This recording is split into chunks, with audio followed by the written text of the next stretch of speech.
Killer night launch. They've called it Mir, the Russian for peace.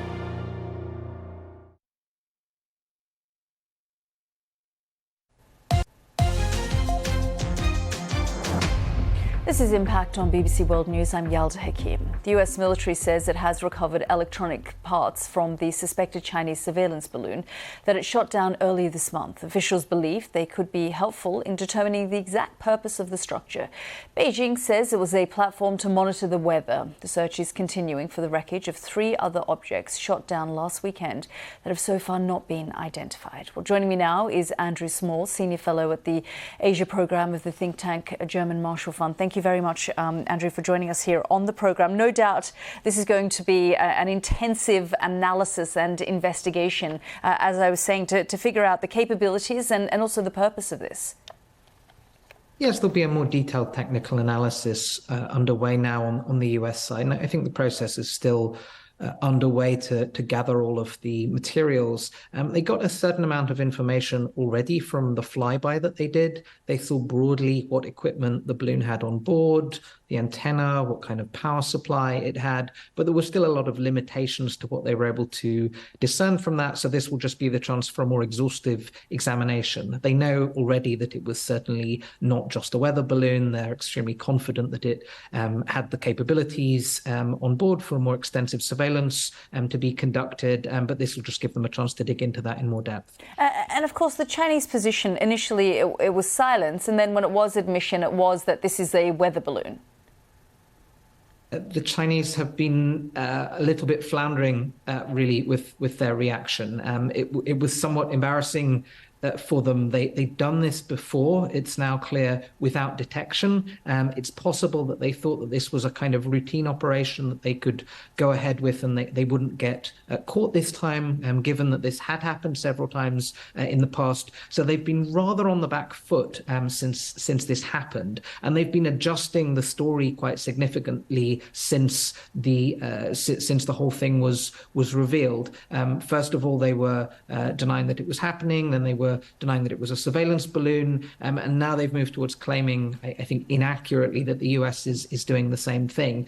And I think they understand quite well the difference between invisible surveillance of certain kinds and the sensitivities of a balloon that was visible to the US public in US airspace. So I think it's put them in a rather difficult position right now, and I don't think they've really settled on a formula that quite works yet in terms of their public diplomacy on this. I suppose what it does help is a better understanding of China's surveillance program.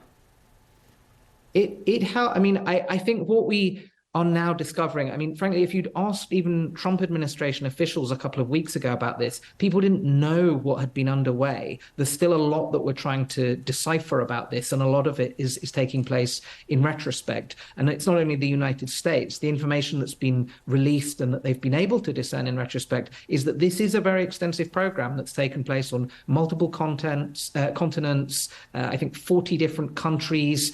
So I think it's been a useful exercise in being able to detect what this program is actually about. And it does appear that this program offers some capabilities that the satellites did not, in terms of signals intelligence gathering, in terms of the quality of the imagery. So we're in the process of trying to sort of determine essentially the scope, the depth, how long this program has gone on for, and when they've been able to go through and look at the equipment more closely, exactly what these capabilities amount to. And Andrew, I suppose the other question is, why weren't American satellites looking for something like this? Were they too busy focused on other things, like perhaps an aircraft or a drone or something?